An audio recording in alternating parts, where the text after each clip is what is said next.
You're not strong. You're silky boys. And silk comes from the butts of Chinese worms. I'm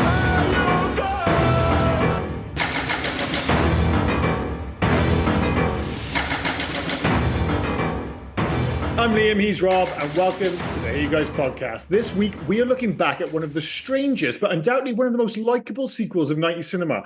Not everything in 1991's Bill and Ted Bogus Journey works, but I always thought this was something of an underrated follow-up to the far more beloved original.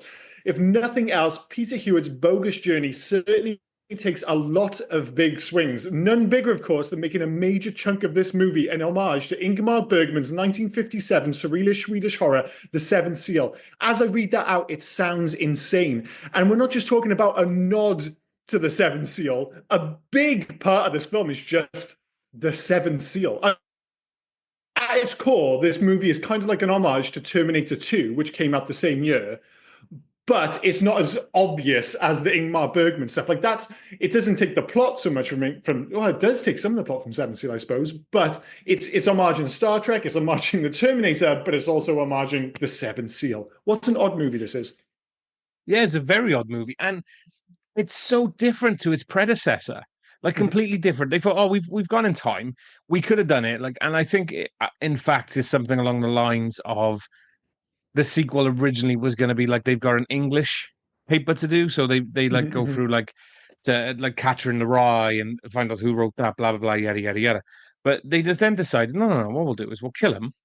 We'll have him fight robots. We'll have an alien from Mars who's in heaven come down and help, and he can split into two or join as one.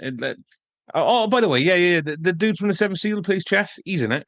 It's fine. Like the Reaper, we'll bring him in as well. They really go for it. There was one point in the film when I was just like, because I've seen this film so many times. We mentioned at the end of the last podcast, while the first film is the more beloved and it's the more famous, for us in particular, this came out at the right time for us. So of course, Bill and Ted's Excellent Adventure was a bigger hit, but that came out in 87? I was 5 years old. I just remember Bill and Ted's Excellent Adventure existing. Whereas I very much remember this coming out in 1991 and being a really big deal amongst me and my friends. So back, sorry, I was going to say, and it is, like you said, it is one of the ones where, if I remember it, but also I've said previously in the podcast, for some reason I own sequels more than this was again another one that I had as the sequel. I didn't really have the original growing up. I had this, so I watched this more than the original is better by a long stretch, but this was the one I watched more. It is, mate. Unfortunately, I think it is. I think the first one's better. No, I do think it's better. I agree with you, but I don't think it's loads better. As I was watching it, there was a period in this film when I was like, man, this is good. I'm enjoying this. It's bonkers, but I'm enjoying it. The problem is the last act not only is a less successful rerun of the original, but it's also the weakest part of the film. So I would say for an hour, this movie isn't far from being on par with the original for an hour. And then the last 30 minutes, other than the fantastic musical number at the end, which I absolutely adore, is a little bit of a drop off in quality. But in terms of just how weird it was, and again, I was just talking about the fact, I've seen this movie so many times, so in many respects, it kind of washes over me. But I was just like, wait, I need to make a list here of exactly what's happening. So they were working with death to recruit aliens from heaven to build robots to defeat the other robots from the future sent to kill them so that they can save the 27th century. When I wrote that down, I was like, all right, that is absolutely fucking insane. And when you stop and think about this movie for more than a second, you're like, oh yeah, this is one of the craziest scripts I've ever seen. Yeah. It's insane. Do you know the most craziest? Yeah, that's a sentence. The craziest thing that I noticed about and for some reason, it's one of those little things. Again, you're gonna attack me for, not in a bad way. Robots have saliva, like all this. You got all these robots from the magic robots from the future and everything like that, and that's fine. But they spit on their dead corpses of their originals, and all I could think of is, why would you give robots saliva? Well, if I'm going to be blunt, it's because they are horny goddamn robots. They're very horny. Yeah, they're horny for each other. They have they're horny for each other. The way they talk to each other and look at each other. Oh my god. Well, I just think they're just flat out horny. They've just been let off the leash. They're kind of playing like 21-year-old robots. They're like, but they're basically just Bill and Ted, but just the evil versions. I mean, one of the lines, it's like, we used to be pussweeds, but now we're metal. So get over here and put out. I was like, God damn, man, these two are not fucking around. Like when they're on top of the girls, like kind of forcing themselves upon them. Yeah. I'm like, oh yeah, these are robots trying to have sex with these girls. So yeah, that's why they have saliva, dude. It's I think they just meant to also have sex. So you're It's saying it's part of not the just whole evil you know, vibe.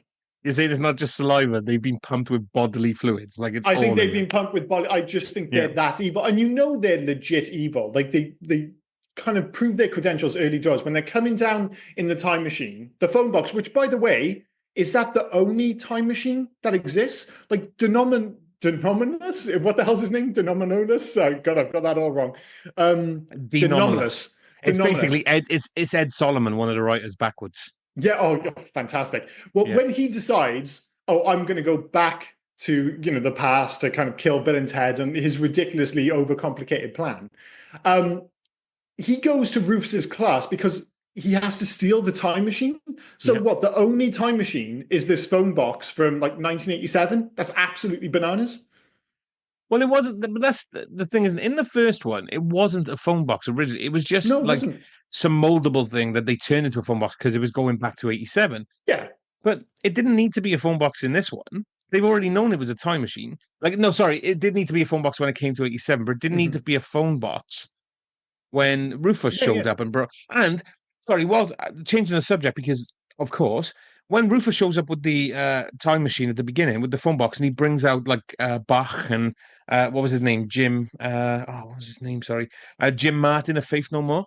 Oh, yeah, yeah, yeah. Of course. I would have put money on that not being actually Jim Martin. I would put money on that being Gary Sinise in a wig. Oh, you think he's got the look? Well, it's definitely him, which is cool. Oh, And actually got me. Yeah, it's definitely Jim Martin. But fuck me, dude, he looked like Gary, especially Gary Sinise from Forrest Gump when he's just lost his legs and he did his Tom Cruise Oh, yeah, yeah. He looks very Born on much the like Fourth of Gary July moment. Sinise, Yeah, but sans legs, if that makes yeah. sense. But yeah, yeah, it actually got me listening to Faith No More again as well. What was the song? Epic? Is that what it's called? Am I I don't know. I making haven't that listened to up? Faith No More in ages. Oh my God, I had it written down somewhere, but I've lost my notes. Doesn't matter anyway. Um, but yeah, it's a suitably bonkers follow-up to an already pretty bonkers original, I suppose. But the thing that makes it work, and I think the reason it's so watchable today, is the fact that Alex Winter and Keanu Reeves are just so likable. They're Oh, they're lovely. so They're lovely. goddamn They're lovely likable. boys. They're lovely Yeah, boys. they really are, and it's a shame actually because it feels like they're the kind of last of the I don't know what would you call them dudes in cinema. Like what happened to all the dudes? Like they used to be these kind of movies, when it was like Cheech and Chong. Then it was even after this. I guess there was Wayne's World. Dude, Where's My Car was a kind of dudes movie. Yeah. The last one really similar to this, even though it's not nearly as fun or likable, was not Cheech and Chong, Harold and Kumar. There was like Yeah. a whole bunch of those movies, but I just feel like that's kind of gone away. They've just not gone back and thought, oh, let's just make another likable stoner dude movie. And this one's a weird one because they've got all the stoner characteristics, but they never smoke weed, do they? No, they never smoke weed. They don't drink. Nothing that would make them. No, they do drink. There is in this film, like last week, there's a lot of Pepsi, like in Monster Squad, but there's also a hell of a lot of Miller Lite. So they do drink light beer. That seems to be their shtick, which I was honestly. So basically, dude. So basically, they don't drink. I mean, I quite like a light beer, so I'm not going to be too overly critical. Of course you do. Do you want a tampon as well? There's nothing wrong with a light beer. Don't be one of those guys. Oh, I only drink bitter or 8% fucking Czech beer. Get the fuck out of here. Sometimes it's just nice to have a cold, crisp. I'm not drinking to get drunk. I'm just having a drink. There's nothing wrong with it. But I don't like bitter. I don't like bitter. So my mates who always give me shit for this because they like what is it called, craft beer. Craft beer. Yeah. Craft beer tastes like shit 90% of the time. 90% of the time, you pay £5 for a small can of beer where you're like, man, there's a really good chance this is going to taste like absolute ass. I like strong beer. Anyway, we'll get off the point. What I do really like about this movie and it kind of leans to the whole thing about it, despite the fact that they die and go to hell, what makes it so likable is that this era of cinema had a very distinct vision of the future. So we're coming off the back end of like the grim tech realism of like the late 70s, early 80s. You know, you're thinking like Ridley Scott and all that jazz, Yeah. Blade Runner, Alien, all that gubbins. But when I think of like late 80s, early 90s and their vision of the future, what I think of is this movie and basically Back to the Future 2. And what that means is Velcro and neon lights fucking everywhere. And it's just, yeah, the 27th century where, make no mistake, Bill and Ted are Jesus, right? Like they kind of play it down to a certain extent because it's like, oh, look, everybody kind of, goes to the school of Bill and Ted and all that jazz. But it's like, what, 6, 7 centuries in the future? And you're like, oh, no, they're like Jesus now. Like that, like Jesus has been replaced by Bill and Ted. Well, they were resurrected as well. You can have the history where they died and they were resurrected. Absolutely. So, yeah, I mean, to be fair, I was going to say the algorithm. I don't even know my words. It's there. Like you could compare their story to Jesus as you go into the future. Absolutely. So, I think there's something to it. I sounded like a horse. I like the fact that they don't kind of lean into it. It's just kind of one of those things. Certainly when you look and you see the statues and stuff and go, oh yeah, they're really into the whole, like the Bill and Ted thing is a Jesus parable. It's kind of Neo before Neo, so to speak, or certainly a more fun version. But yeah, it's not just like the vision of the future, which has aged well. It's that early 90s grunge rock aesthetic is also aged wonderfully. I basically dress like Bill and Ted now. It's ridiculous. Like you look at like they both got dope ass Adidas high tops on. The jeans aren't like big silly baggy ones. They just are dressed really awesome. And it was similar to, again, we did Monster Squad last week, 1987. A lot of the fashion in that has aged surprisingly well. There are these little moments in history. Like when people think of the 80s, especially with cinema, people think of like, the big shoulder pads with working. I'm doing all these business films for some reason, Working Girl, or for the guy's perspective, you think of something like Wall Street. Yeah. But if you go back and you go to like the early 80s, like the first Beverly Hills Cop, and then you jump to this, the fashion's actually pretty timeless. And I think a big part of it is just that people are wearing jeans that fit. But, there's no mistaking the fact that the lingo, everything that comes with it is very specifically that late 80s, early 90s lingo again. I keep bringing up last week's podcast, but it was the same with the Monster Squad.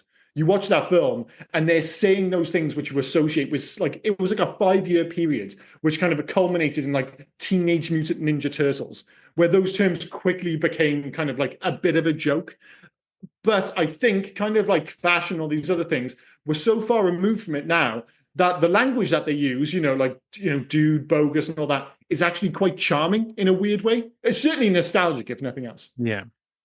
Hey, changing the subject, is nobody in Missy's age range attractive to her? Why does she keep going for like her friends' dads? I have no idea, but it's odd because when I think about this film, I always go to how complicated that situation potentially is. So, fucking the parents? Well, no, not fucking your parents. I'm talking about, right? Say your best mate has like a smoking hot mum, but then she marries your dad and is suddenly your stepmom. Do you immediately have to be like, I can't find her attractive anymore? Is she like, you just have to kind of close that door, even though there's nothing illegal about it because it's just law. But if she's suddenly kind of like they do in this film, like she's really going for Ted's dad, do you have to be like, shit, man, I can't find her attractive anymore? I mean, I don't think Ted does a very good job. Dude, if Pornhub has told us anything, the stepmom makes it better. Okay, well, I will take away the dirty world of Pornhub, but yes, I see your point. Right, say I put myself in that position. I'm like, say my dad remarried my wife's mum. Like, does that mean immediately I have to get a divorce? Does because you become step siblings then. That's what I mean, man. Yeah. Like again, it's just on paper. There shouldn't be any issue with it. But if my dad was like, "Oh, I'm gonna marry your wife's mum," I'd be like, "Dude, you cannot do that to me." You'd be like, "What? Why not? It doesn't make any difference. It makes all the difference." I'm like, if you get married, I have to get divorced and leave my wife. You understand? Yeah, but that scenario is different to marrying your friends. No, it is. But I was just taking it to the kind of extreme conclusion of this. You're trying to take it away from Pornhub, but you can't. If she's a hot stepmom and she becomes your hot stepmom, then she's your friend's hot stepmom, then she becomes your hot stepmom. I think it's still Pornhub. Ted still wants to fuck. I'm sorry, Ted still wants to fuck her. Yeah, but dude, There's no way around you're it. talking about a world where, oh, just because on Pornhub there's loads of stuff where dudes are fucking their sisters, that dudes actually want to fuck their sisters. There's Pornhub, and then there's a big gap to Wait. reality. Why did you jump to sister? I'm talking about stepmom. There's nothing about sister. Dude, like I'm sure, like stepmoms, stepsisters, what like Pornhub is full of absolute filth, and people have these fantasies. I don't think they want it bleeding into their real But, lives. but you're asking if it's a scenario that Ted wouldn't all of a sudden wouldn't find her attractive. There's no I fucking way Ted would still find her attractive. Ted would still want to dude, fuck her. I think you're finding it. I think you're completely overlooking the weirdness of her making out with your dad, and it just being like, oh man, that just makes it immediately so Yeah, fucking weird. I'm not saying it's weird, but the way he is attracted to yeah, it, I still saying he wants to fuck her. I don't know. I think you close that door. I think you just have to. I think as soon as you see her making out your dad and you have to call her stepmom, you're like, dude, for my own mental But well-being, I need to that's close your. this door immediately. I suppose that's your own issues. When we look at Ted, Ted's like, oh, I'm all right. I want to fuck Yeah, of my course, mum. I'm talking Yeah. it from my perspective, but I'm talking on behalf of any sane man. I just assume. I don't think you are, but you're the same guy who turns around and says Tom Cruise is one of the best actors in the world. So I'm not going to take what you say seriously anyway. Wow, I'm not sure how you can compare liking Tom Cruise to wanting to fuck your own stepmom, but whatever. We'll move off this as quickly as possible. Apples and oranges. What else is I gonna? Speaking of where, like Colonel Oates is involved in that whole scene, and he's Oh, definitely sorry. a fender if we want to keep things on Before we that go, I subject. wanted to stick with Missy just for a second. Yeah, sure. She didn't look too upset when her window was smashed when they were watching the like the evil robot Us's drove through the window, kidnapped the girls, used super robot breath to knock her out. The Mhm. next time you see her, then she teams up with her, I don't know, New Ouija Age board buddies. friends, Yeah, and they're watching Battle of the Bands. She didn't seem rather upset that she doesn't have a front of a house.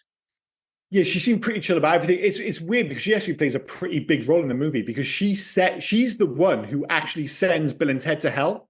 Like they don't go Yeah. to hell. Like they're just spirits. Like they've got death helping them out. They go. Oh, sorry, they escape from death, so they're just going about their business trying to save the day, and they go to hell because Missy does a Ouija board. Which have you ever done one of those with your friends? Yeah. Because I see it's one of the things I totally don't buy into ghosts or any of that nonsense, but there's still that little voice in the back of my head from when you were a little kid to be like, I don't know, do I want to fuck with a Ouija board? Which is nonsense because I don't believe Are you the this guy that won't nonsense. say Candyman 5 times in front of the mirror just Absolutely in not. case? Just in case. I'm, if anything, I'm the complete opposite. Like a couple of my friends, like we're gonna go, like they all started watching Uncanny, and we're gonna go see the live show. I mean, I think it's all nonsense for the most part, kind of thing. Yeah. But there's still that whole like 3 o'clock in the morning, waking up in the middle of the night, going, "Oh man, I wish I'd done that Ouija board." Because I've always said before, is that I am a super level-headed person. I'm like, complete realist when it comes to these things. Oh, there's no ghosts; it's all nonsense. But it's a completely different story to when you wake up at 3 o'clock in the morning. You're like half asleep still, and you're all of a sudden, I'm convinced that there's a goblin in the kitchen or a witch. It's the reason why if someone said to me, it's like, "Oh, do you think like the most haunted house in the UK is haunted?" Absolutely not. 100% not. And then the same person says, okay, would you sleep there on your own overnight? I'm like, no fucking way. Because I would, if I wake up in the middle of the night, I'm not thinking logically like I am now. And it would be freaky as fuck. So I'm like, I ain't going near it. I'm not going fucking near it. Same with Ouija boards. I don't know. Like we've done a Ouija board, yeah, and nothing happened. Naturally. No, So, shit, of course, yeah. of course it didn't. But I love the fact that when they actually do go to hell, this movie's interpretation of hell, its idea, its concept of hell is It's just album low. art. It's just low ceilings. It's Yeah. just low ceilings. That's it. Which you and I would can fuck with 100% relate us. to. Yeah, yeah. It would kill our backs. It'd be I was gonna say a lifetime. You're fucking dead. It would be just An an end in time. eternity. Eternity. Thank you. I couldn't fucking think of the word then. It'll just be an eternity of a bad back and sore knees. Like, Horrible. Horrible. Well, like I said, I've done that before. Like I've been in that position for an extended period of time when this is geography time again. When we went to the border in South Korea, between the border in South Korea and North Korea, and you actually get to go in the tunnels that the North Koreans built in South Korea at the start of the Korean War, where they attacked Seoul. So they just dug under the country and then came out and saw blah blah. And you get to use those tunnels, and you actually go technically into North Korea. But like the last bit of it is like, I don't know, 4 foot high, and you're wearing like like obviously a helmet for safety reasons, and it was so upsetting. I was bent over so much, and that's what that reminded me of, that version of hell, which makes me think like, what would your version of hell be in this film? Because I was like, they open like 2 doors each, and I find it interesting that one of them is like a scary family member. So I remember like growing up, my uncle was one of the best bodybuilders in the country. He used to, like the Mr. Olympia shit. He used to do all that. He came like second in the UK, and he was such a big guy. Like when I was really small, he used to scare the shit out of me. But the ones that would, I'm convinced that if I walk through one door, it's just a cinema where everyone is talking throughout the entire film. That's my idea of hell. And in another one, it's a dinner party where everybody is eating with their mouth open. I think those would be my 2 versions of hell, I think. For me, having to sit down and watch like Avatar starring Tom Cruise, oh my God, that would be the fucking worst thing. That would be the worst thing for me ever. But secondly, it's just not so much talk. People who don't understand silence, there's always a good moment for silence. We're just we're chatting, we're having a chat. Well, yeah, the cinema, but I don't know. It's just there's time when there's people that just won't shut up. Do you know there's that thing where somebody will just talk and talk and talk and talk and talk for no reason? Like Is this an attack on me or something? No, no. Like after the Tom Cruise thing, Avatar thing, it's all feeling like very specific. It's so not an attack on you. I realized I would say that. Is he going to think I'm directing this at him? I promise you, I am not directing this at him. But you know those people when you go to the pub, or when you meet friends of friends, and there's somebody who just won't stop talking. I just take a breath, have a silence, take a moment, think of yourself, think of your mental health. Just take a step back. Speaking of talking, I think one of the reasons that Bill and Ted are so likable is even though they're idiots, they're oddly eloquent in both movies. Like one of the lines I love. Yeah, they love chatting, don't they? Where they're like, "Oh, our girlfriends are most chaste." Just our girlfriend. Who says that? Nobody says that. And those poor goddamn girlfriends. It was very much the what they did to Finn in The Last Jedi. I know you're not a Star Wars guy, but it's like they got to the sequel and they're like, we've got this dude, we don't know what to do with him, so we're just going to sideline him. That's what they did with the princesses. They're like, all right, plot-wise, we've got these princesses in the modern day. What are we going to do with them? We're going to jettison them for 90% of the film is what we're going to fucking do. Princesses didn't have a lot to do in any of the films, mine. Like in the first one, either it was just we saw them and that's fine. I appreciate that. But in the second one, you feel like, well, they've been taken from the past. They're suddenly plonked into the future.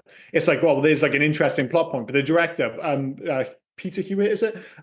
He's just looked at him and been like, nah, I don't fancy that one fucking bit. So he's just completely sidestepped it and been like, we're going to send the boys to hell. They're going to pop up at the very end of the film. And I'm not sure if you notice, in the Battle of the Bands at the end of the film, they introduce everyone. So when they come back from the past or the future, wherever the hell they go to learn how to be ZZ Top / Kiss, they like, oh, we want to introduce you to our band. So they introduce Death, they introduce Station, but they don't introduce the princesses who are playing on keyboard. Because they're already part of the band. I know, but because they don't introduce themselves, do they? So I don't know like that. I see what you're saying, but I don't trip up on that.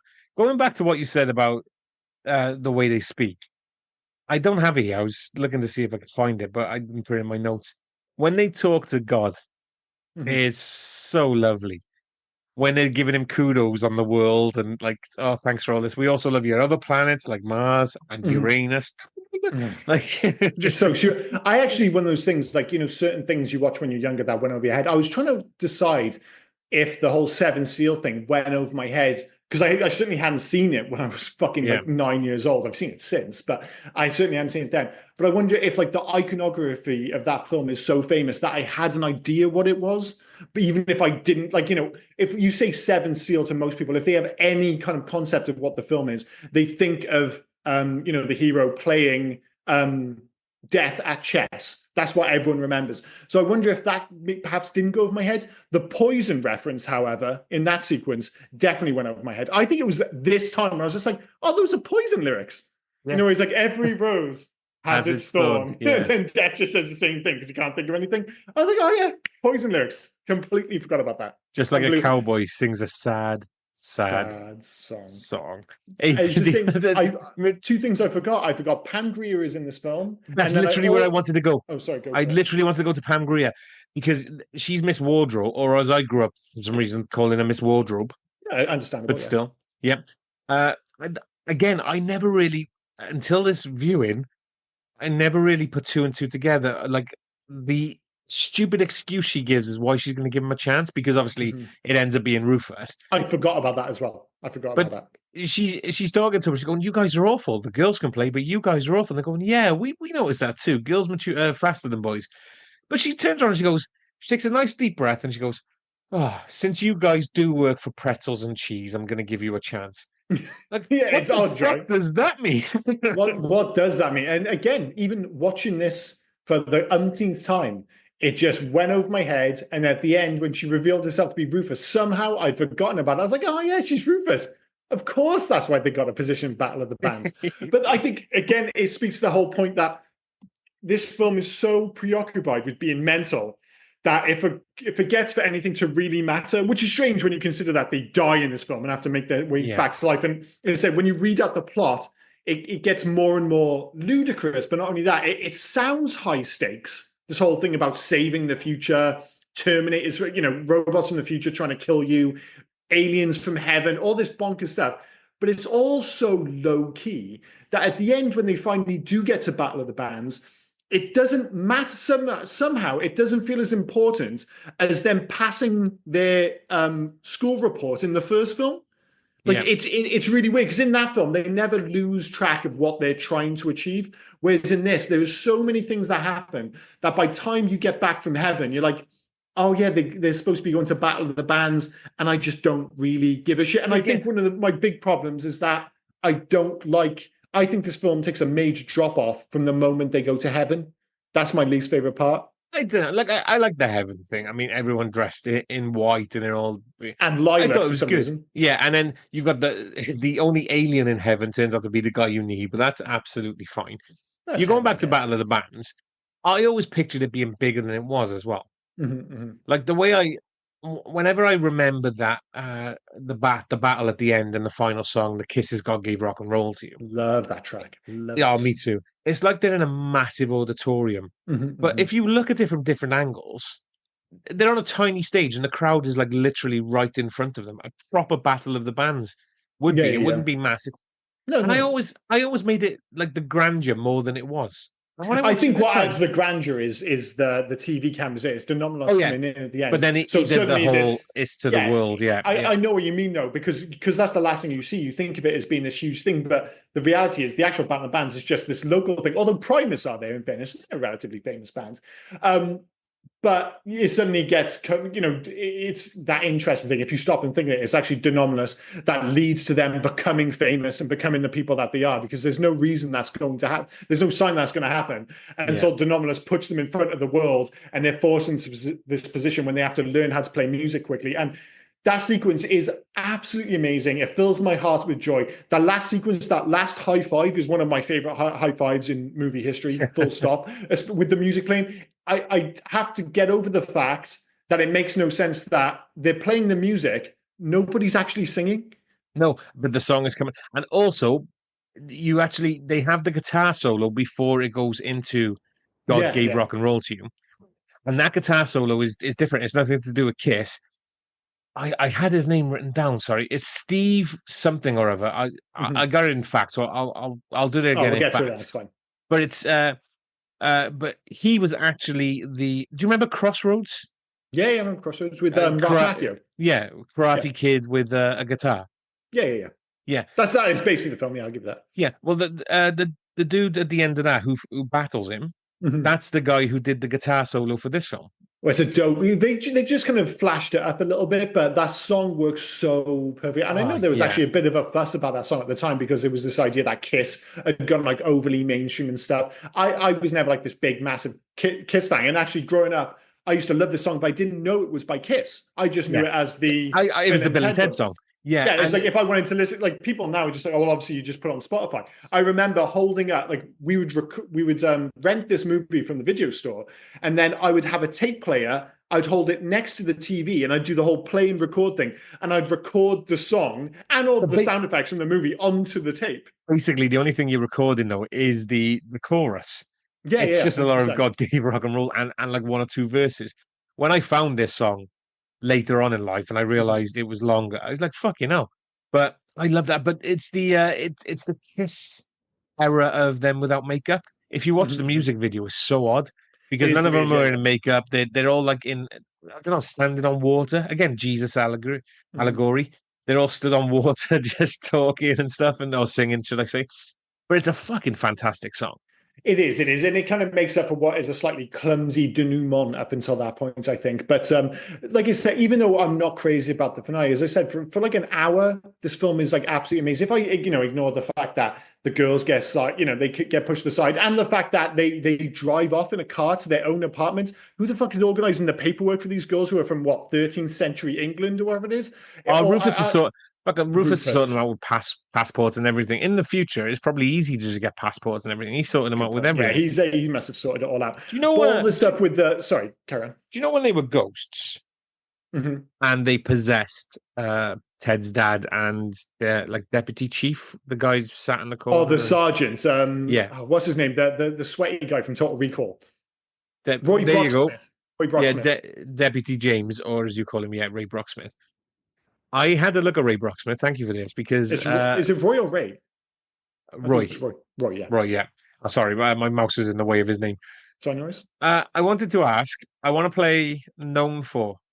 Who are Roy Brocksmith? Yeah, you've already done one because Well, it's definitely Total Recall. it turns out we've covered three of his four films. I was going to say one of them would be what is the one with Diane Lane? Was he in like We Are the Night or something like that or some shit? No, Uh, I'm mixing it up. I know he was in. This keeps coming up recently. He was in. Oh fuck, Tales from the Crypt. Like he it was in feels Tales like from the Crypt. Yeah, all the movies we've watched recently have this crossover with Tales of the Crypt. And Tales from the Crypt was released in like the late 80s, going into the early 90s, and it had this amazing list of directors and had this fantastic run of like a who's who of those guys. A yeah, bunch of people like you knew from a bunch of TV shows, a bunch of movies. They all ended up in Tales from the Crypt, and we seem to be having this massive crossover. And he was in one of those as well. So I wouldn't be yeah. surprised if he was known for Tales from the Crypt as well. He's But not known for Tales from the Crypt. He was also in things like Arachnophobia. That's not in his known for. oh, And he was Jesus. Mike the Mailman in Scrooged. Oh yeah, of course Yeah, he was. yeah, Great yeah. shout, Again, great not in shout. his known for. Oh, say what are So the known you've for? Then given me go for Total it. Recall. So you got Yeah, three more. I'm not going to get him. You are. No, go for it. All right. Bill and Ted, Okay, yeah. obviously. Yeah, yeah. Tango and Cash. Oh, I wouldn't have got that. I would He was not have got that. the federal agent. Yeah, he Yeah, was. I yeah. would have never remembered that. Another great movie, And, but and again, a same movie era. and a movie you bring up more than anybody should ever mention. He was in the Mhm. War of the Roses. Was he the lawyer? Mr. Fisk. Oh, maybe. Jesus Christ. That is a really good film, War of the Roses, by the way. Oh, of course it is. Yeah, because Michael Douglas, like fucking Tom Cruise, is what a fucking Yeah, king of I actors. will never understand you going after like Michael Douglas and Tom Cruise. Like, Jesus Christ, such good acts, such good. Like Tom Cruise. Although your hate is far too, there's too much vehemency in it. Is that a word? I'm not sure.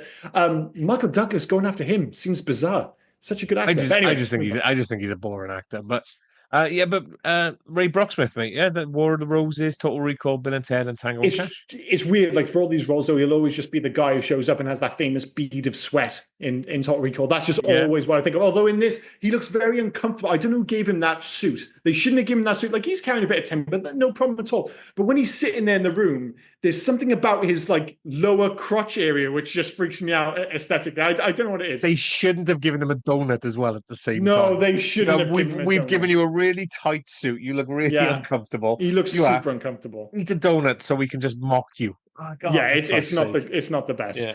But speaking of like uncomfortable looking underwear, one of the things two things they try and push in this, and I don't like either of them. One is Melvins. Now, I have never heard of Melvins outside of this film. Did the term Melvin exist, or did this film try and No, force it on so popular consciousness? I think a Melvin was a US thing. I don't think it ever came over here. No, because we just knew it as a wedgie. But that's what I'm thinking. But I don't know if it is. A Melvin looks to be a front version of a wedgie. That's still a wedgie. It's a wedgie's wedgie. If you're pulling up No, someone's underwear, a wedgie is up your ass crack. I mean, if you do it at the I front, know. well, I think you're going into technicalities which aren't necessary. I think if you grab someone by their underwear, I know what you mean. A classic wedgie is the underwear from the back, and this one is maybe it's because there's two of them. They do come in from the side, but I think anywhere where you're pulling up someone's underwear, so it makes whether it be the front or the back very uncomfortable. We're talking about a wedgie in the UK. But a Melvin, I've just never heard. And that's one thing. The one that really I don't like, and it's both the characters and the term, is Station. Now, I don't like the aliens and their magnificent butt cracks. So I've Googled it before you mention them. There is a difference. A wedgie is when someone pulls another person's underwear up from the back, causing discomfort between their buttocks. Okay. Whilst a Melvin is when someone pulls the underwear up from the front, essentially a front wedgie, meaning the key difference is the direction of the pull on the underwear. Back for a wedgie, front for a Melvin. Fair play. And in fairness, I would take a wedgie over a Melvin any day of the week. You do not want your front gentleman parts involved in that kind of action. Does a Melvin hurt a female? Because it would. I assume so. I mean, it can't be pleasant. I can't Nobody think wants their underwear pulled up into their lady bits. I mean, it's definitely worse for a dude because there's just more down there, of course. But either way, it's very unpleasant. And although Denominus seems to enjoy it, that's a weird sequence at the end of the film when they Melvin him, and he has that little look on his face, like, "Oh, I'm actually quite into this." But there's a lot of weird things with the timey-wimey stuff when they try and explain at the end of the film. We'll get that in a minute.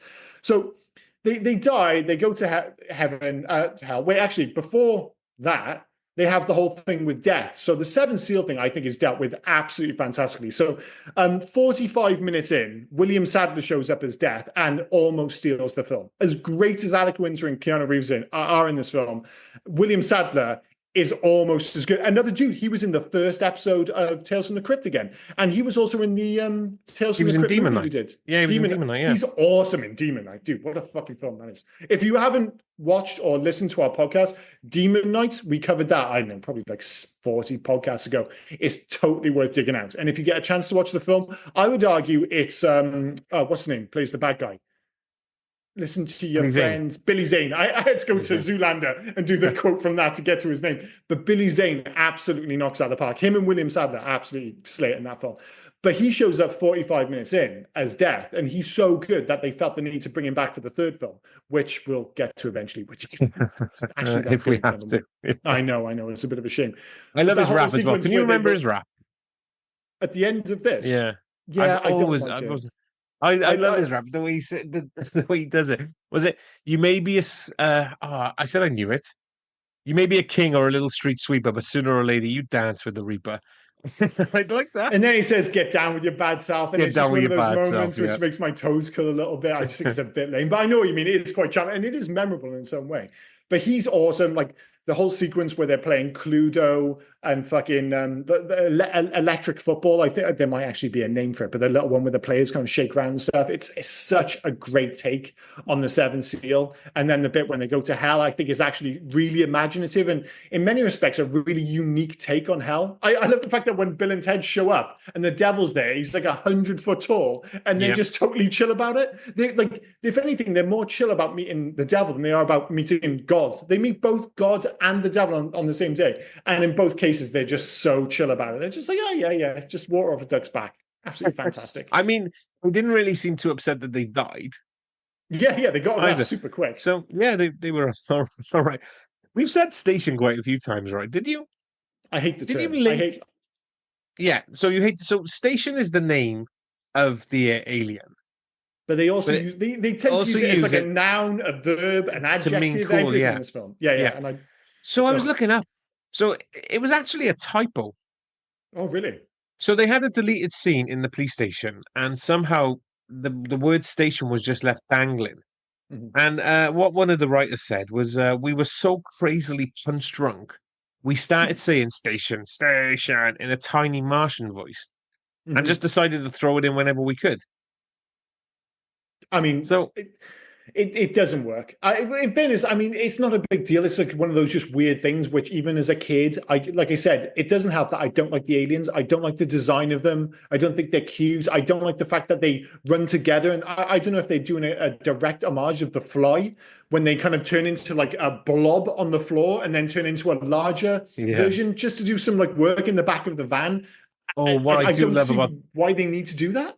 What I do love about the back of the van, though, is that fucking song by Winger, Battle Stations. That's a fucking banger.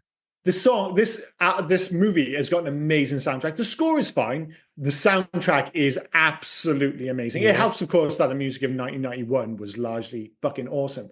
But I also forget towards the end of the film that you get good robot Bill and Ted, and they're kind of cool as well. Like aesthetically, this film largely holds up. You know like, who plays them? No. I googled this one as well, right? Good Robot Bill is played by Michael Shrimp Chambers.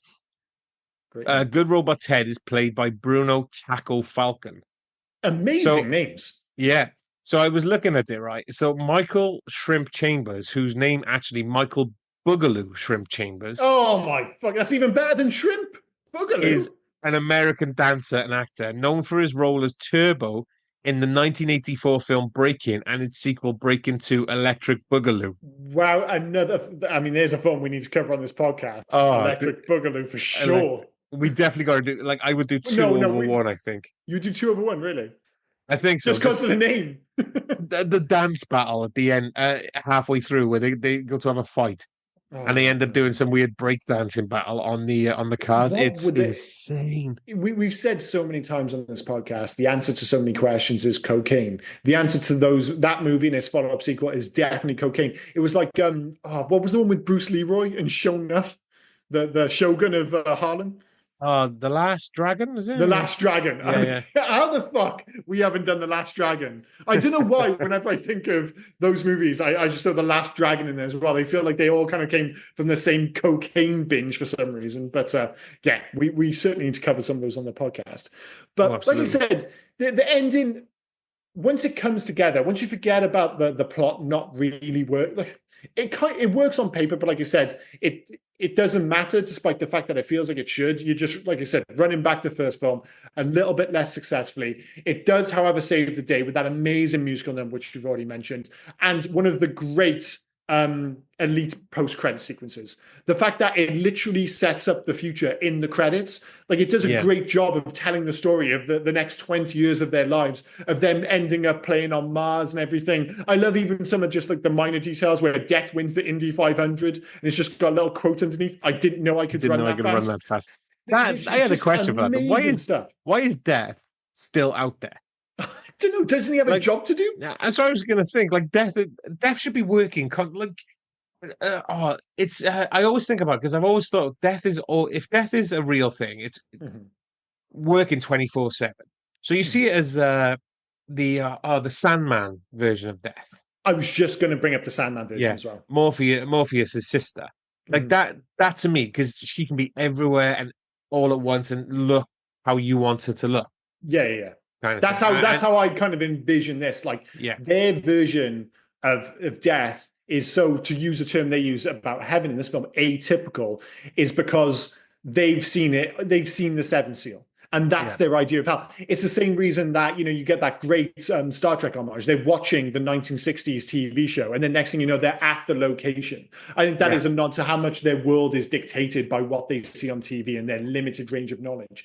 So I like the idea that basically that is the same version of Death from Sandman, because that was the only way I could explain it, was the exact same way. It's like, that's not Death, that's their version of Death. I get it. So their version of Death has decided to just stick around with them forever. Yeah, which is just dopey as fuck and makes it into the third film. But like we said, nobody seemed upset that Bill and Ted brought an alien to play conga and bongos, and that's it. Now we're fine. Just carry on. We've got an alien. It's again, I know it's the early 90s, but there was, there's precedent for this going back into 80s cinema. The classic one we brought up very early on this podcast was Teen Wolf. So halfway through a local basketball game, one of the kids turns into a werewolf in the middle of the game. He then dunks the ball and everyone's just like, I think we got a fucking baller on our hands. Yeah. Let's keep this rolling. No cameras, no local news. They're just like, oh no, he's just the coolest kid in school now. He just happens to be a basketball playing werewolf. So we just get the fuck on with things. Like you said, nowadays you'd be like, wait a minute, that's actually Death and they're aliens. Where did the aliens come from? Outer space? No, heaven. Oh, so there's a heaven as well. Oh yeah, we met the devil and God. It's like, it should be the biggest deal in the world, but like so much in this film, it's just wonderfully swept under the rug. It's like, it's just, because everything is from their perspective ostensibly. And I think it's all the better for it. The It's world, just the world now, 2025 could do with more Bill and Ted. It's just a shame that the last oh one was yeah, with them. but it's insane because if you start thinking about it, it's just gonna pickle your brain. It's Of course. absolutely gonna pickle your brain. Well, they even Like, try at one point to deal with it in this film when Denomoulos, I keep fucking up his name, Denomoulos, does the whole thing where he's like, "Oh, I'm going to go back in time and I'm going to get a gun." And this was obviously the first time I'm doing it for a podcast. I'm thinking about it. I'm just like, well, this doesn't make any sense because you can only go back if you win. But then, of course, they bring that up themselves. They say, "Oh no, we're going to send the cage down because the one rule of time travel is only the winners can go back and yeah, change time." But on that basis, that means that after Battle of the Bands, they went back in time to give Denomoulos a fake gun just for shits and giggles because he didn't do it, so they must have fucking done it. yeah. Well, they had to do it in order to win, didn't they? So that make him feel I better don't think. before they arrested him. And I is guess so, he? maybe. Does Rufus come back? Because everyone knows time travel and everything now because the world saw it. So is the Anomalous just now going to like fucking where Live are in they? Where is 1991. it as well? San Dimas. Is he just going to San Dimas jail? Is that it I now, guess or so. I is guess like so. Rufus going to take him back to the future? Again, that was another one of the things I forgot about this film was that George Carlin, who's awesome as Rufus, he's just disappears for 90% of this film. And I Yeah, wonder because if it's he because becomes Pam Grier. maybe. I wonder if it is because he wasn't so interested with like the new director. So it's like Dude, the first he film, wasn't in a lot of the first one, Mike. I guess so. But the first one was directed like by Stephen Herrick and Yeah, actually was offered the role, like the directorship of this film, he said, but turned it "Fuck down. no." As he said, well, he said that the original was already a parody and that the sequel was basically a parody then of a parody. Yeah. And he's got a point to a certain extent, but I think this film has aged wonderfully, personally, despite its faults. But like you said, it's not as consistent a film as the original, but because it takes so many big swings, I think I'm more than willing to overlook its Oh faults yeah, because don't get me it's wrong. just insane. It's a fun ride. I've always enjoyed this film. I will Mm-hmm. watch it again. It's so great. But for the eyes of the podcast, you sit here and you start to think about it, and you think, "Fuck Oh yeah, me, yeah. a lot of this just doesn't work." Oh But yeah. it's still As soon fun. as you, And that's the problem. As soon as you think, you're like, yeah, oh no, this doesn't work at all. but it works so well because of the likableness of Bill and Ted. Oh yeah, Like yeah. They're absolutely. just And fantastic again, characters. another thing I didn't know until rewatching it is Bill plays his own grandmother. Yeah, yeah, he does in like Yeah, the hell in sequence. Hell. Yeah. Yeah, yeah, he does a really good job. Again, the makeup work in this is fantastic. The special effects, for the most part, are awesome. This is a really good looking movie. I love the aesthetic when they die, like when they go like almost black and white. I love all that stuff. Yeah, But that's this not is like I camera or said, anything. That they painted them. yeah. This They is just a literally just one. painted them. You can tell because when you see Ted's jeans, blue jeans, they're the same color. They literally just went, "Well, we're not going to do black and white or anything. Like, we're just going to paint you." Yeah. It's Yeah. weird because that's the thing. If you look at Peter Hewitt's IMDb, it's not like he went on to do that much. Like he did Garfield the movie, which was a pretty big hit, but wasn't very good. And again, he's another Tales of the Crypt director. He did the I think he did the Terry Hatcher episode, which is actually one of the better ones. But yeah, there's no, you don't go through his IMDb and go, oh, this is some like fantastic director. It's like, well, he did this. This is what he's really famous for. But like I said, this is a good looking, albeit I mean, are you not massively going to give flawed him movie. his credit for doing the Borrowers or Thunderpants? I didn't like The Borrowers, and I've never seen Thunderpants. So Oh, how about the fourth Home Alone, the TV version? I've purposely left that off because everyone knows that Home Alone died after the second one. So we'll leave it at that. I quite like the third Home Alone. I don't mind it. The Dude, one as with soon as Scarlett they got it, Johansson. Kevin, I can't be dealing with that. Again, I'm not surprised to hear that you went further down that road. I stopped at Yeah. like after the second one. I was just like, no, I don't need to see any more of this. Over Christmas, I actually watched the third one with my son, and he loved it. And obviously it's that age, but he absolutely loved it. He loved the traps. He loved the fact that it nearly, like Kevin mains these fucking mains Marv and Harry, but this kid in three, if they're not dead by the end of this, there's something wrong. He drops I weights think, on these guys. He shoves them in a cold pool while it's free, while there's a blizzard yeah. outside. He drops one down a fucking dumbwaiter shaft from the attic right down to the basement. Jesus. So there's some nasty stuff. Oh yeah. But that's the thing. Like if you watch that first, and especially with him being like he's 5, yeah. Yeah, but he hasn't watched that first, mind. He has seen the other two. Yeah, but Yeah. he's watching it at a different age. Whereas, like, I watched the first one in the cinema when I was what? It came out in 1990, so I was 8 when I watched it in the cinema. And then by the time the third one's come out, I'm like, one, I've already aged out for a start, and two, you're much more aware there from a critical perspective that this is like a much weaker movie than the I first two. I like it. I thought it was all right. Home Alone 3 wasn't. It was 97, so yeah, you would have been what 14? 15. Yeah, 15. Yeah.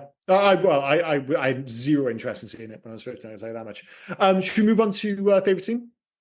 No, let me check my note. Yeah, we can move on. I've done All more. right, cool. Yeah. I mean, for me, it's probably the Seven Seal spoof. As I said, from a set perspective, I think they nailed the comedy in that sequence. As I said, William Sadler is absolutely fantastic as Death. But I also love the whole like Star Trek homage when they're killed by evil Bill and Ted. And I think again, Alex Winter and Keanu Reeves are absolutely fantastic as the evil Bill and Ted. Like the effects when they pull up their like skin and the robots, like all that Yeah. stuff looks amazing and When they drop when they pull it over their skull, looks because so good. you don't need like they already did it. They opened their mouths wide and Mhm. they showed, so they didn't really need to then have have their skin as a hood and take it all the way Mhm. off. But they did it, and like you said, it looked It looks ace. great. Yeah. And nearly all of the doppelganger stuff ostensibly looks fantastic. So every time you see them on screen with themselves, 99% of the time, it looks amazing. And Yeah. it's a perfect example of not going overboard. So a film which like, oh, we have the technology, so we're going to push it, is like The Flash. So he's on screen with himself the whole film, but it often looks, if you look at the version of him which isn't in focus, it looks horrendous and terribly CG. In this, for the most part, it looks great. But I'm sure you noticed the one time when it Oh, the absolutely one didn't. percent where it looks awful is when they've just got to their apartment and they're Yeah. just walking him out the door, and Yeah, the exact same one. Yeah. just before Ted says, "I've got a robot chubby," Oh, God. right when he looks at the princesses, I've got a full-on robot Chevy. Yeah. yeah, you just go back a little bit, and my God, looks more like Xander from the Buffy TV show with a wig than he does look Fantastic. like Ted. And but then you go to the next scene then where they're cold in the van, Mhm. and obviously it's Bill and Ted in the back saying they're cold. Evil Bill and Ted are up front, but you Mhm. don't see their Yeah. faces or anything, so you know they're the doubles. But what I love then is when Ted turns around to tell them to shut their holes, Mhm. he's in shadow, so you don't see Well, his face. So they do that perfectly. I think it's so good. But yeah. that first one was, oh, and you don't know why, because when they're on the as you said, the Star Trek rocks Mhm. and they're about to chuck them off, you've got all four on screen. You've got Yeah. two Bills, you've got two Teds, Mhm. and it looks great. Yeah. It looks seamless. So I don't know what the technology was. It because they weren't moving a lot, they weren't walking, that they I couldn't think do that's that. a big part of it is the fact Yeah, that they were moving so they can frame the shot a lot more carefully. And as you said, like they did, like they're really smart for the rest of the shooting where they're hidden by someone's head, they're hidden by the shadows. And that's so much more of it's all about knowing, other than that one aforementioned sequence, of knowing the limitations of the technology. So we've mentioned before with, say, Indiana Jones, the last movie, The Dial of Destiny. When you saw it in the trailer and he's standing still and talking, and it's the younger version of him, you're like, my God, that is almost perfect. It's unbelievable. The moment he starts moving, it falls to pieces. And I went back and rewatched, was it Indiana Jones and the King of the Crystal Skull? This bit's when he's swinging around on his whip. And of course, Harrison Ford's not doing that because he was like 68 at the time or something. yeah. But all they did was exactly what you talked about there. They just put him in shadow so you couldn't see his face, rather than seeing this creepy ass CG monstrosity up in the distance. It's just just wise choice of shadows and application of technology, and they do it 99% of the time, except for that one scene where they just forget about it, and you just see a clear shot of the stand-in, the stunt double, who doesn't actually look anything like Keanu Reeves. It's absolutely insane.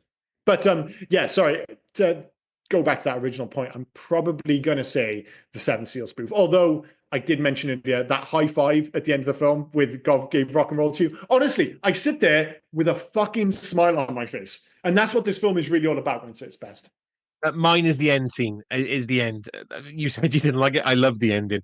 I Mm-hmm. love the whole battle of the bands thing, Mm-hmm. the anomalous coming up, and them saying, "Oh, well, we'll go back in time. We'll sort this out." Mm-hmm. I think it's really good, and it always brings me joy. It always makes me smile. And then they come back and they've got Little Bid and Little Ted.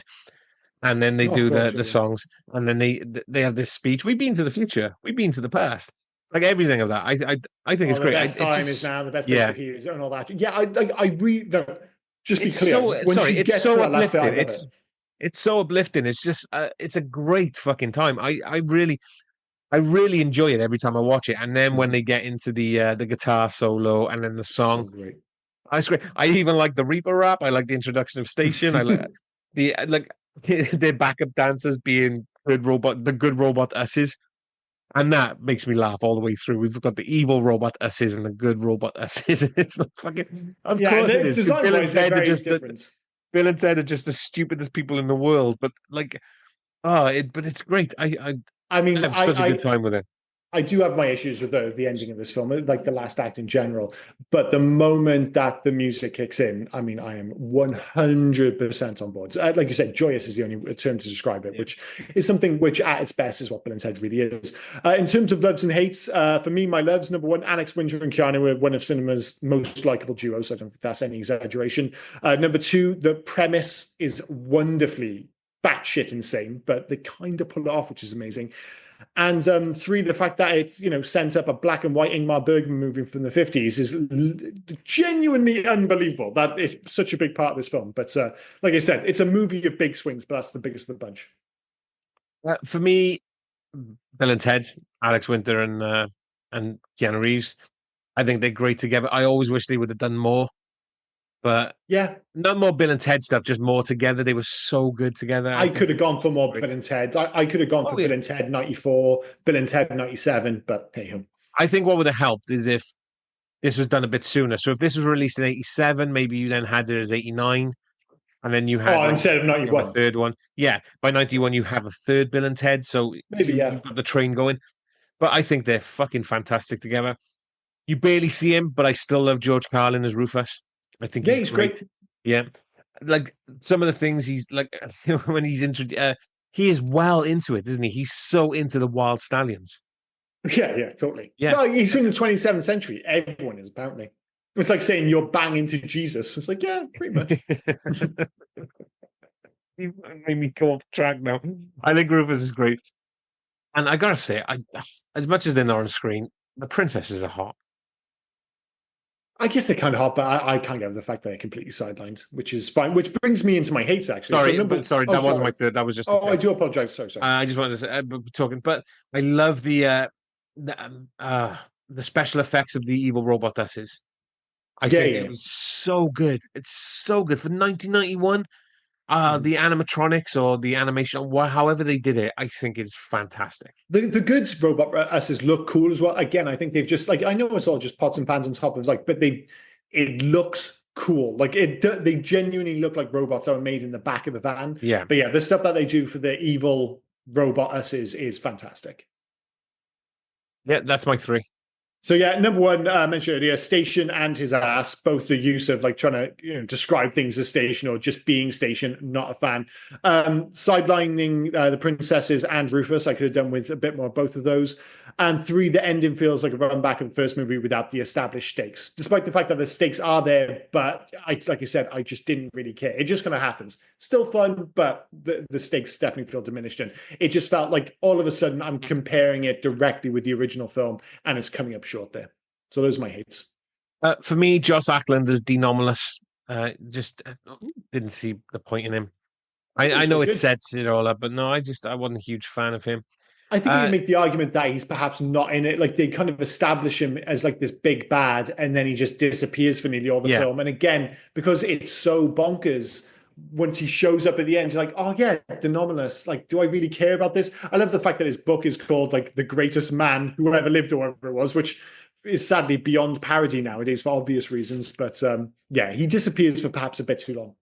I'm sure I said that. I just said no, not as eloquently as you. I didn't see the point in the character. But you went, oh, you could make an argument of the point. Like there's just no No, no, point in the I character. know. I think there's a point in the character. I think you absolutely need the character. I was agreeing with you, even though I like his performance. I think the issue is that he disappears for too much of it, so Yeah, that when he because reappears, there's no point in him in the film. Then they bring it, and there needs to be a point, is what I'm saying. Oh no, I think there's a point because he bookends the film. He's basically driving the plot of the film, his plans and his Yeah, aims. but you could do the plot without him. But then you wouldn't have the evil robot. Like it's all to do with Yeah, but his you could uprising. you could Everything is spawned from his wish to like basically kill Bill and Ted and take their place.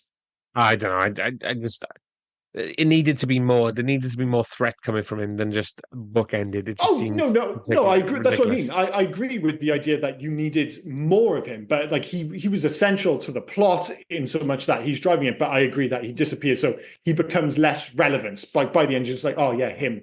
But it is what it is. I don't like Hal Landon Jr. as Captain Logan. I've never liked Bill's dad, Ted's dad. No, Never really, been a fan of Ted's dad. Yeah, I just don't like I him. think he's okay, but fair He's just enough. a he's just a dick. And I don't like the fact that the world is just three countries. I At mean, the the end, when they take stereotypes over, that they use, yeah, ridiculous. well, like to make William Sadler, and that's his real wife and child, by the way. Oh yeah, When he's the English gent. incredibly English, Yeah, incredibly English. It all I, gets a bit cheesy then that Weetabix type on of the film. table, and everything is just. Yeah, it's, but it's like in China, they're in like a noodle bar. In Russia, it's yeah, snowing. In Japan, or wherever the fuck it is, it's like everything is so incredibly stereotyped. And I would actually, maybe because it's closer to home, the British stereotype is the most egregious of all, but they're not great. But like I said, I actually think the end of this film gets a little bit sloppy, to be honest. I just didn't like the fact that they couldn't do more countries or just prove that they were all just the three country or four countries that they were in, which is weird to Well, they me. have the Italian guy sitting in front of, I don't know, like he's sitting in the center of Rome watching football, smoking. I'm like, all right, yeah, I get it, dude. You're Italian. At least he wasn't eating pizza, I guess. So that's something. That's my three. Any alternative titles to this film? There are Other indeed in than the Argent. one that they was on the script initially, of course. Oh, the Bill and Ted Go to Hell. Yeah, yeah, it was deemed Yeah, too egregious. You're like, well, we can't call the film Bill and Ted Goes to Hell, yeah, so because we'll call it Bogus Americans Journey. Americans are not a fan of the word hell, Yeah, apparently. yeah, So yeah, rightly so. Argentina it was called Bill and Ted Two. Yeah, fair play to the point. Brazil, Bill and Ted Two Fools in Time. Nope, Bulgaria, Bill and Ted Strange Journey. that's okay. French Canada are not sure what they watched. Bill and Ted's Alleged Journey. Alleged journey, Yeah, very like strange. they maybe went on a journey. We just can't prove it. Maybe they did. They Yeah. went to hell. I'm not sure about that. I'm not buying it. Sorry, guys. Denmark, Bill and Ted's Unparalleled Adventures. That no, it doesn't feel specific to this film. Finland, The World of Bill and Ted. No, France, The Crazy Adventures of Bill and Ted. nope, don't like it. Ge- Germany, Bill and Ted's Crazy Journey into the Future. Do they go to the future? They don't know. No, that's what I mean. Well, So, no, they don't. I was gonna say they kind of do at the end when they learn the guitar, but no. They just go to a place for 18 months to learn the guitar. They don't go yeah, to the I future. was trying to decide because part of it looks like they've gone to like I don't know a stable to learn because they've got like Yeah. yeah, it's like a Western vibe, but then you see Ted's vest almost looks kind of a little bit futuristic. So I was trying to decide whether they went to the past or the future. But yeah, there's no definitive kind of proof that they went to the future. Certainly not enough to name the film after it. That's for sure. Hungary, Bill and Ted's Death Tour. That's not bad. That's not bad. Italy, A Mythical Journey. That's okay. Lithuania are jumping up with French Canada. The Fake Journey of Bill and Ted. No, no, it doesn't work. Mexico, Bill and Ted's Mind Blowing Journey. Mm. Norway actually used it. Bill and Ted Go to Hell. That's okay. Yeah, that's pretty good. I can see Peru, why they wanted to use that initially. yeah. Peru, two adventurers in time. Yeah, like if they called that originally, then fair enough. Portugal, Bill and Ted in the Other World. No, Romania, Bill and Ted end up in hell. it's okay. Yeah, Russia, The New Adventures of Bill and Ted. yeah. It sounds too much like the cartoon spin-off, which there was for this film, or at least the S- original one. Sweden, Bill and Ted's Crazy Nightmare Journey. It's one of the better ones. Taiwan, Abby Addy travels to the Ghost Gate. Well, that's to call someone from Taiwan to explain that. That's it. Abby Addy is the Cool. last one. Well, what a one to end. What a title to end on. Any facts to this film? Yep, Orion Pictures, the film's distributor, was on the verge of bankruptcy months before the release of Bill and Ted's Bogus Journey, and was in the process of selling off the rights to several films in an attempt to remain stable. Columbia Pictures looked into acquiring the film, but after careful consideration, Orion kept the film because they had faith in it, which is a good shout. Mm-hmm. When Bill and Ted go to Missy's seance, Chris Matheson and Ed Solomon, the creators and writers of Bill and Ted, are there. They're the only men present. Chris is the guy with the white shirt, and Ed is the guy with the glasses. They also say Ed and Chris rule the world backwards. Cool. Uh, the mall with the building emporium was the same mall Doc Brown shows Marty time travel in Back to the Future. The guitar solo before Kiss's God Gave Rock and Roll to You, is performed by guitar legend Steve Vai. The footage had already been shot and the world premiere was a week away when he was asked to do it. He also contributed various music in the film, including the Reaper rap, which features on the end credits. Nice, nice. During filming, Keanu Reeves collapsed in his trailer and was hospitalized with an arm infection. Yikes. You already said so the band that plays before the Wild Stallions at the Battle of the Bands is Primus from El Sobrante, California. They play Tommy the Cat. It's quite the little musical number that they play in this Yep. film as well. It's pretty bananas, actually. When Bill and Ted are addressing God, the two statues at the base of the staircase are of Michael Powell and David Niven, an homage to A Matter of Life and Death, titled Stairway to Heaven in the US. The stairway was also used in that film. Ah, cool. This was good because I did actually question that to myself, obviously. The evil robots arrive in the parking lot of the Circle K convenience store, the same place where Bill and Ted first met Rufus in the first film. That's why there's a second square burn from the phone booth.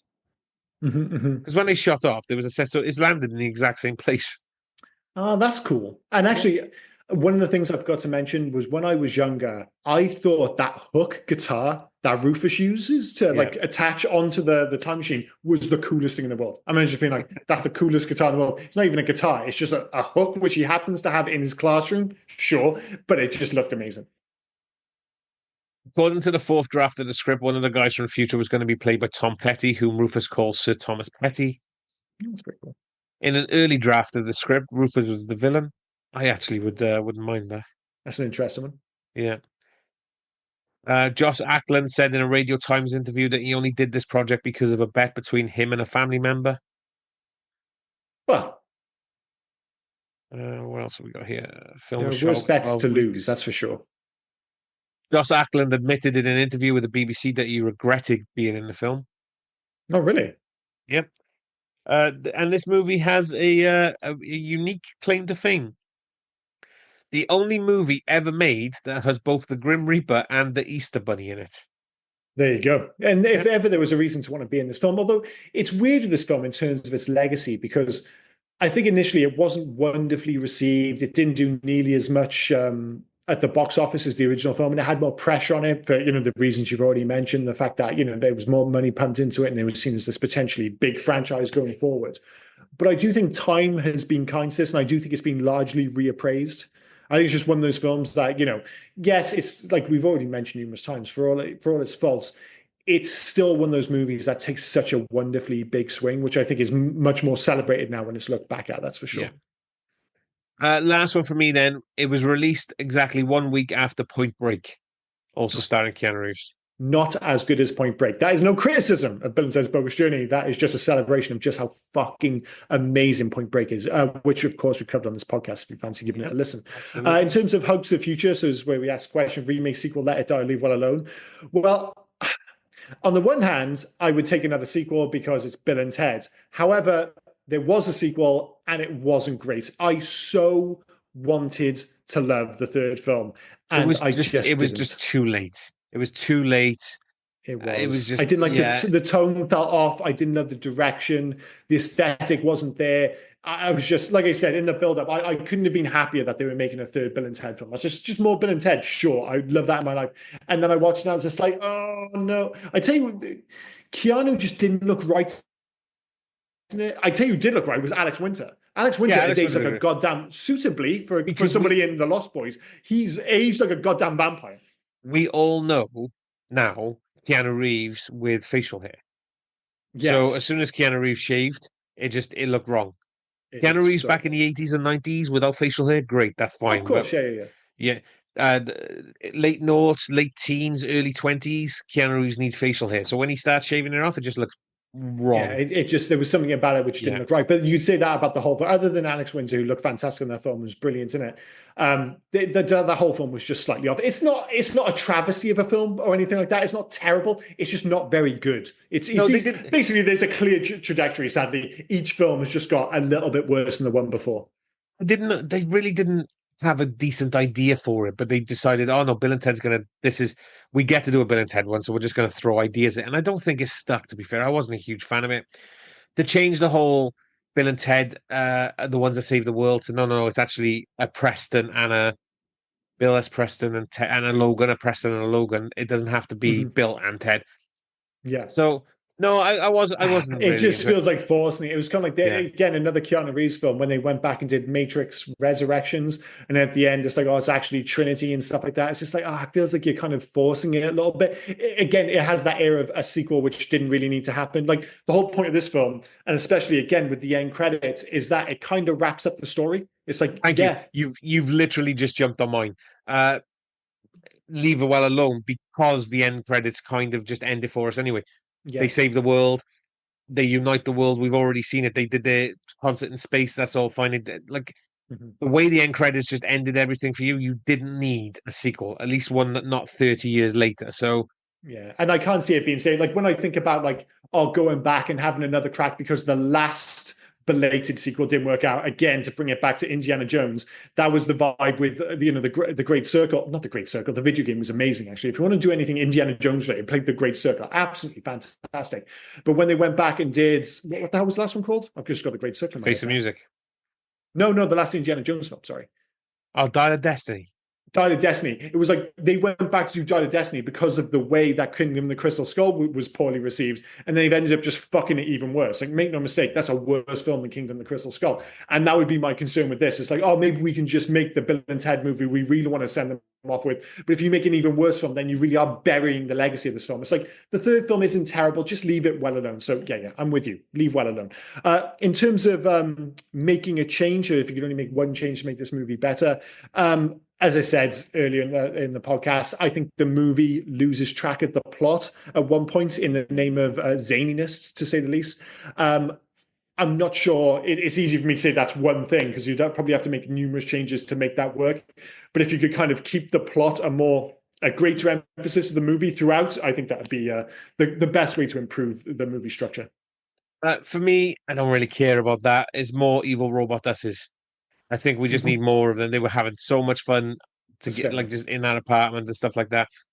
Bill and Ted were having fun being evil. They are Keanu great, Reeves and aren't Alex they? Winter were having fun being evil. Mhm. I just think we needed more of them and more in the way of threat at the end for the good robot dusters to just take them out. So, like, I would have liked to have seen a bit of a decent battle at the end. Yeah, yeah, yeah. Yeah, But I think yeah, so. yeah. Yeah, But no that's mine. worries. In terms of video games, I'm not sure if there was ever a Bogus Journey video game. I remember there was an excellent adventure video game for the Game Oh, Boy back in the fucking day. hell. There was one for the NES as well, wasn't there? The Excellent Adventure. I think there might have been, yeah. But was there Yeah. ever a Bogus Journey one? Sorry, it's one of No, those things I'm I just looking totally now. forgot to look up. Usually I'm like, totally, I was just looking at my notes. It's like, I haven't I done the never video look game at the section. video game section because you're the Yeah, I always do it. And this is yeah. just one time I was like, I'm looking at it. It's just blank. I was like, shit. Well, I definitely remember there being a Game Boy version, but I remember that being Excellent Adventure, not Bogus Journey. So It don't get doesn't me look wrong. like it's just Excellent Adventure. It Yeah, I doesn't look thought like that there's a was the case. bogus journey If on. I was going to do one, I immediately went to like Eternal Darkness on the GameCube, and that's just because of the whole time travel aspect. But this one's slightly different because there is time travel, but it's really about going to hell and heaven. So I don't know what would be like the best version. So I'm doing this again on the fly because I'm not prepared, am I? Did you come up with one at least? I did, but it's really weird. It's more of a Bill and Ted game than it is like just for Bogus Journey. Mhm. It just feels like a Guitar Hero game. Oh yeah, fair enough. Fair enough. Yeah, Just having like the sort of tracks that have them on stage. yeah, you got them on stage, you're doing the tracks to get to the battle. You could have like a story mode for Guitar Hero. I mean, I haven't played Guitar Hero for a while, but you could have a story mode where they've got to Well, you build can up have again. a really light one. I think because I actually bizarrely fell in love with the Beatles playing the Beatles rock band.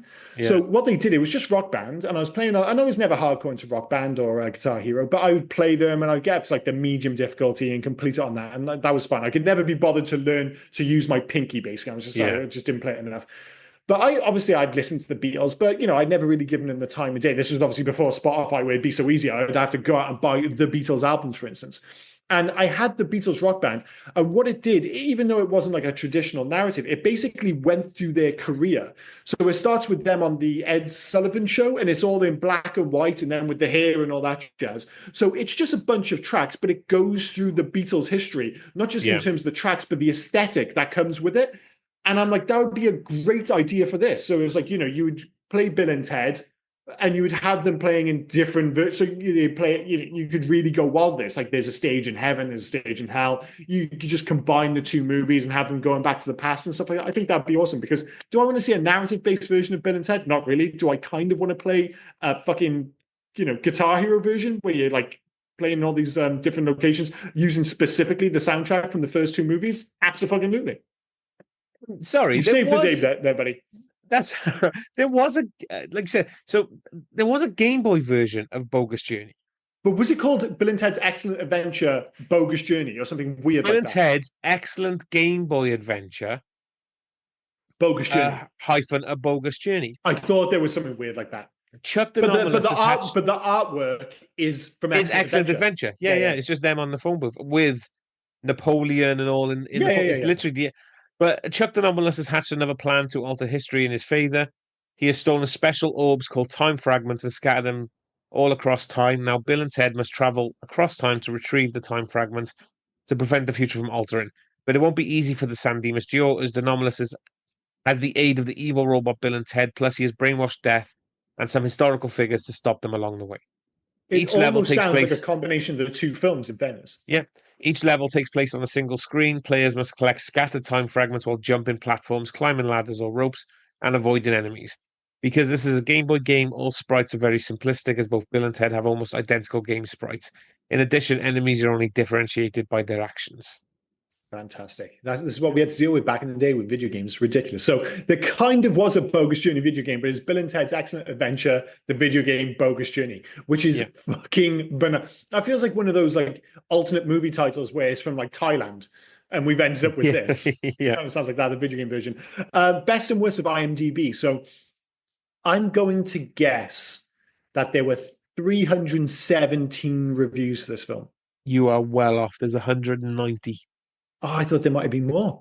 Thought there Nope, might have been more. 190. So always a good, feel for just how popular these films are. Because was it last week I got it on the button for? Oh yeah, 222 or something like that. I can't remember. Or But 2-2, I think it was for Monster Squad. So yeah, this is like well over half. I was kind of thinking half of Monster Squad, but obviously not.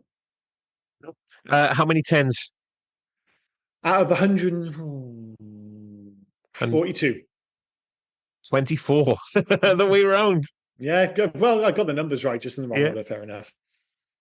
Right, so this one was really written on 30th of July 2023, titled Bill and Ted Annihilate Wayne's World. I don't know. Wayne's World's fucking awesome, dude. I mean, what a film to go after, but okay, here we go. I know. Bill and Ted are the most excellent, rad, awesome, gnarly team to grace the big screen ever, especially in that narrow time frame from end of 80s to early 90s. And do I love the late 80s, early 90s speech, style, neon colors, clothes, music? Some dude wrote a very often read review on here in 2002. Fucking hell, full stop in. Stating it came out too late since 80s were over. Baloney. It was only 2 years since the end of 80s and the first couple of years in 90s are culturally totally in tune with the 80s. There's literally no different. This guy, fucking hell, he's like me. It's like claiming Wayne's World came out in the wrong time, which I haven't heard anyone claim. Not everything had turned away from metal, rock to hip hop. Remember Terminator 2 and Guns N' Roses? That also came out in this time. Well, there was no rap anywhere in that movie either. And everyone loved Guns N' Roses. Back to Bill and Ted. This is so good, so well done. It totally beats and annihilates Wayne's World, which came out around the same time and is a very similar character portrayal. But Bill and Ted are way more entertaining, much cooler, way more radical than stupid, insipid, dull, boring, dumb Wayne and Garth. That just look like slobs who never leave their parents' basement. This is way more interesting, exciting, appealing, and the chicks of Bill and Ted look gnarly, while the superficial, fake, terrible actress playing Wayne's girlfriend stinks. Do not go What after is Tia this? Carrera, you absolute animal. But the fact that when did you say this was written? This review 2002. 23, 2023. It doesn't sound like he's using the terms rad or gnarly or radical or any of these. It doesn't sound like he's using them ironically anymore. Dude, this At the sounds first, like I thought he fucking. was. This sounds like AI. There's no structure to this review at all. And this is the problem. I don't read these beforehand. I pick them at random. There is no structure to this whatsoever. But so sorry, actress playing Wayne's girlfriend stinks, doesn't look good at all, and together with Christopher Walken and grubby Aerosmith are all unwatchable. Bill and Ted totally rule Wayne's World is left in their wake. I just don't like the gross alien in the end. They should have used Albert Einstein instead of the disgusting childish alien. I mean, that's the one thing I agree with him on. The rest of it is such a weird review. I mean, is this a review of Bill and Ted, or is this just a, tearing down Wayne's World for no apparent reason? It's very strange. Why can't you like them both? And even if you don't like Wayne's World, I mean, I've never heard anyone talk about Wayne's World with such vitriol. He attacked at Wayne's World. He jumped onto Terminator 2 and Guns N' Roses, then called Guns N' Roses, not Aerosmith, grubby. Doesn't like Christopher Walken. Doesn't like This is what Tia happens. Carrera. I'm sorry, you can fuck right off now if you're attacking Tia Carrera. This is what happens when you write a review with a bee in your bonnet. It's not even about Bill and Ted. It's about everything else. All that review tells me is that guy's a psycho. That's about it. In terms of one-star reviews, so if there's 20, there's got to be less, right? I don't know, 11 one-star reviews? 5. 5. I prefer that. Less the better. What miserable sods are giving this 1 star? Written in December 2000, titled I Am in Awe. It baffles me how such insanely stupid crap can be so popular. At no point in this utterly meaningless trash was it even remotely funny or intelligent or even laughable. It was just plain awful. My already faltering respect for Keanu Reeves took a deep plunge. Luckily, there is The Matrix to hold on to. I think I need to watch it as an antidote now. With the exception of Barbed Wire, this is probably one of the very worst movies I have ever had the misfortune to watch. The only Who reason I compares to saw barbed wire? the only reason I saw it all was that I was paralyzed by the awfulness and couldn't reach the remotes. Harsh, harsh. And compared to Barbed Wire is a bad film, in fairness. Yeah. I just don't think this is a bad film at all. I mean, if you're not first off, it's not your cup of tea, fair enough, but 1 star, ridiculous. But to be honest, I'm still more shocked about that other dude going after Wayne's World, to be honest. Absolute lunatics. Speaking of our own ratings and recommendations, this one's a pretty easy for me. This is a 3 star on the snout, but it is one that I would recommend because I think it's just a really fun watch. I think it's aged wonderfully. I think Keanu and Alex Winter are still fantastic. So yes, it's not quite as good. It's not as consistent a film as the first one, but it's insane and it's really fun. And yeah, 3 stars and yes for me. For me, it's a 3 star, and yes, I would recommend. It's a fun ride. It's enjoyable. The guys are fucking great in it. They're so likable to watch. They have a laugh. But it's the caveat, and I really should be adding the caveat, but only watch it if once you've seen the first one. I think you need to watch the first one. Yeah, I would. Yeah, watch. I would say that 100%. Watch both. But I think they should be in these trying times. The first 2 movies in particular should be prescribed watching. Like you should totally watch Bill and Ted's Excellent Adventure and Bogus Journey because they're just joyous films with just fantastically likable characters. Yet none of it's particularly important in the grand scheme of things, but they're just nice watches. They're pleasant films, and yeah, it's a slight case of diminishing returns, but it's still really fun in its own right. So 3 stars on both of us, and recommendations across the board. Next week, it's your choice, sir. So what are you going for? So the year is 1993. Okie dokie. 1993. No, I'm immediately thinking a bunch of films from 1994, but even then I'm like, there's no way he's doing Forrest Gump or Pulp Fiction. Why not? Forrest Gump. I love Forrest Gump. Oh, do you really? Why did you think I hated Forrest Gump? Do you think I'm some sort of psycho? Forrest Gump is fine. I would literally have been.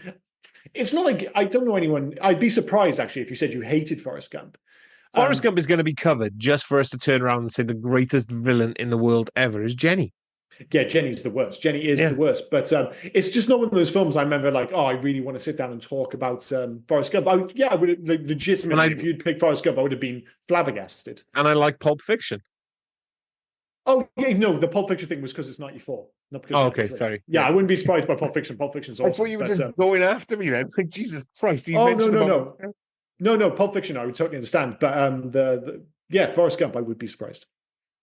But All right, anyway, so 93. Anyway, if you remember any of our conversations, you might get it from the director, but I'll give you the director, Alex Winter. oh, the fucking Jesus Christ. It's that one where they're all like freak show. It's not called freak show. It's something along those lines. Yeah, you got it. It freaked. Freak. There we go. Tom Stern and Alex Winter. It's got two directors, but In starring fairness, I've never seen it. starring Brooke Shields and William Sadler.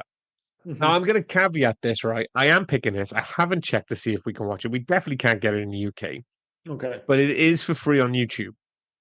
Awesome. That's more than So, enough. As long as I can watch it, that's cool. so if you can't find it, you'll have to let me know, and we'll have to change to my next pick. Okay, okay. Well, I'll let Okay. you know this episode, Yeah. but if it's on YouTube, that's awesome. That means anyone listening to this, if they want to give it a bash, because I can imagine a lot of people listening to this podcast probably hasn't seen Freaked, because I don't think many Dude, I people don't in know the world anyone. watch Freaked. I don't know anyone who's seen it. Like, Yeah, we really want I to can't. bury the But podcast numbers with this I, one. I You never always know, though. No, I always do this, don't I? I always say that I've seen these films. I don't think anyone has. And then when we pop it onto social media, Yeah, yeah. Instagram, Facebook, You get more of a passionate response because they are genuine cult well, movies. that's what I want to say. You get the term like cult movie gets thrown around nowadays. But you get movies where it's just like that film did like 120 million at the box office. It's not a cult movie. This is a cult fucking movie. Well, that's what I want to say. I don't think anyone's ever watched it, but when we put it on the social medias, my We'll people find out. come out.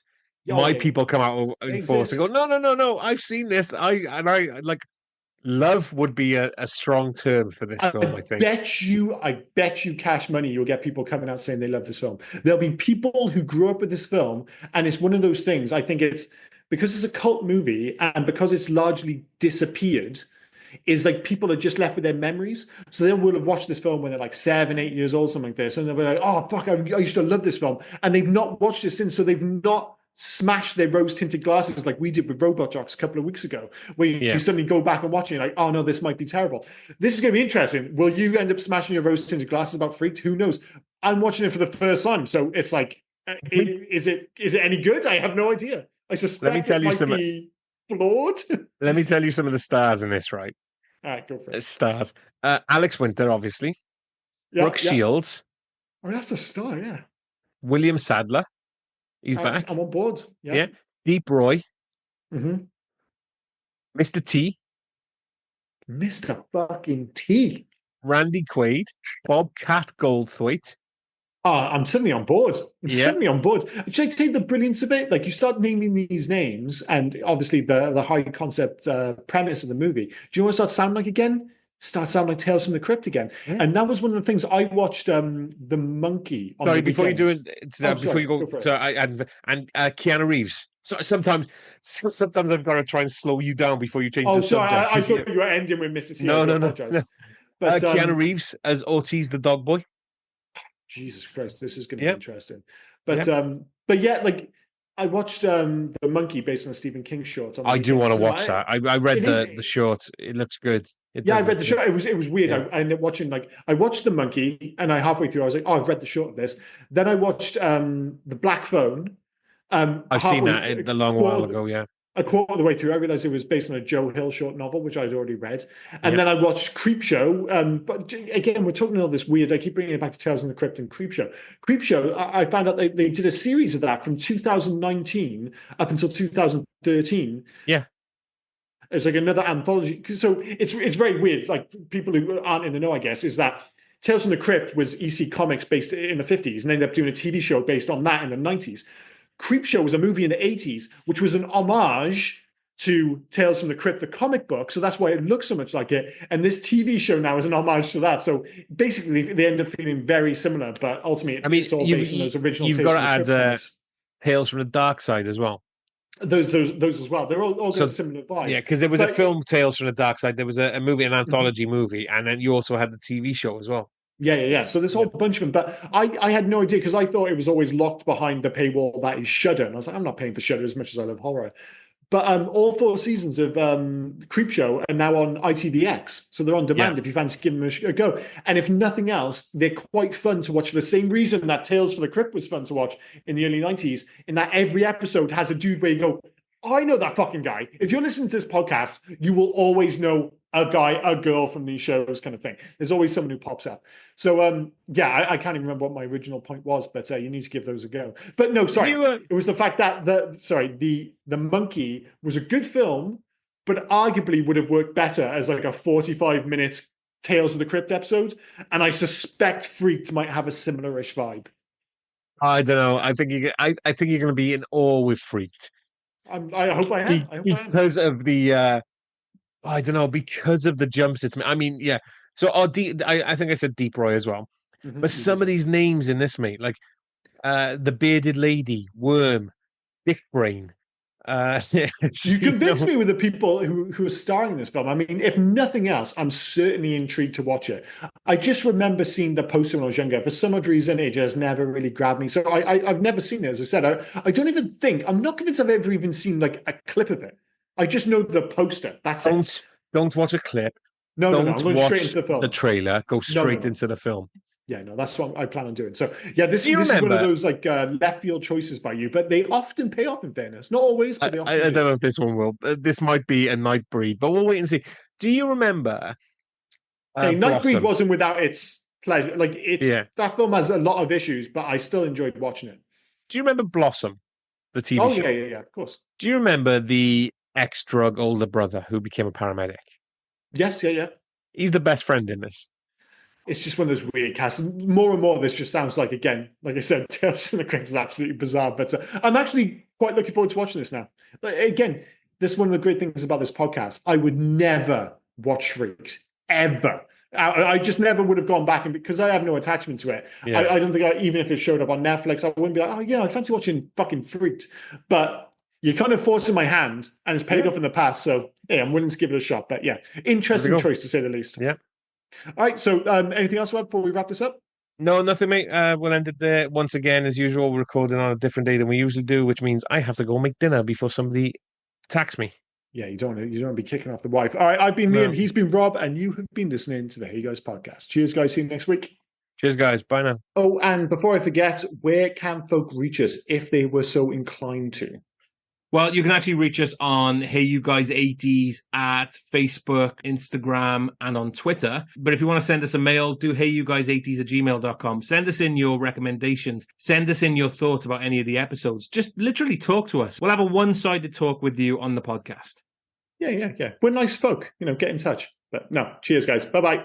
Cheers, guys. Bye now.